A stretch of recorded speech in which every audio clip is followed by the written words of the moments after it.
Hey everyone, Felipe here. Welcome to another Tower of Saviors card review video. In this video, I'll be taking a look at the new Ultimate Stage card, Trinity Flames, Leafy, Flora, and Windie. This is a group of 3 Fire Elves, and as a whole, they make a single Fire Elf card.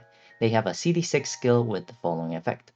Tap 3 runes on the screen to turn those columns and rows into runestones of that type, including the effects of Enchanted, Runestones, and Race runes. If an elf rune is tapped, for 3 rounds, the character attack and recovery increases by 3 times, and the damage will be dealt regardless of defense for the character only. In my opinion, this is a pretty good card. It gives you a lot of flexibility on your convert, and CD6 is actually pretty fast. In my opinion, having the flexibility to convert whatever you need is going to be really good. It gives you a lot of flexibility against enemy skills as well as enemy shields, and a lot of control over how many runes you generate and how many runes you are generating on your board, and just planning ahead for your spinning and such. So in my opinion, being able to tap 3 rows to convert, or 3 runestones to convert all the columns and the rows, the column and the row tapped into those types of runestones is a really powerful skill in my opinion. This will help you break trio elemental shields.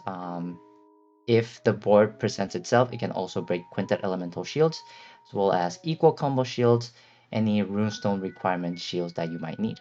If you are suffering from runestone drought, this is also going to solve that problem because you can generate attacking runes by tapping on those, even if you only have one runestone of that type. That being said, this is also applies for heart runes. So for a lot of elf teams, your heart runes are going to be attacking runes or recovery runes. So being able to generate more of them will also be really good for your team as well. So yeah, in my opinion, I think this active skill is really good.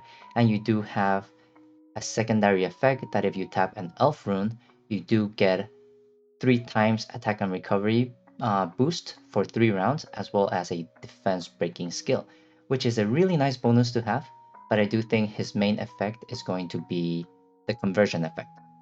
In terms of team building, he is very tailored to a Nocturne team, because Nocturne relies a lot on having fire and heart runes.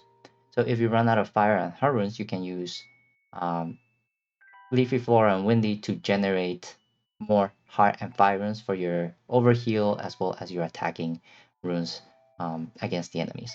So yeah, I do think this card is going to fit really well in a Nocturne team. Other than that, can fit in any fire teams, Pandora team as well. You can switch it in a Tsuyo team, but Tsuyo already has his own runestone generation mechanic with the sky drop, so he is not as necessary, but he can be used to generate a lot of fire runes to enter berserk mode faster. Um, yeah, if you have not entered berserk mode at all. But yeah, overall, I do think this is a pretty useful ultimate stage card. So CD6 pretty fast, so definitely recommend for you to get at least 1 copy. If you get 2 copies, you are able to activate the attack and recovery buff permanently because you get 3 rounds and then 3 rounds. But I don't think it's worth sacrificing a team slot to play 2 copies. So in my opinion, I think 1 copy is just enough for your inventories. But yeah, that is all I wanted to say about this card. Please let me know in the comments if I missed out on anything or if I said anything wrong. As always, follow my channel for more Tower of Saviors content. For now, stay safe, stay healthy, and I will see you next time. Bye everyone!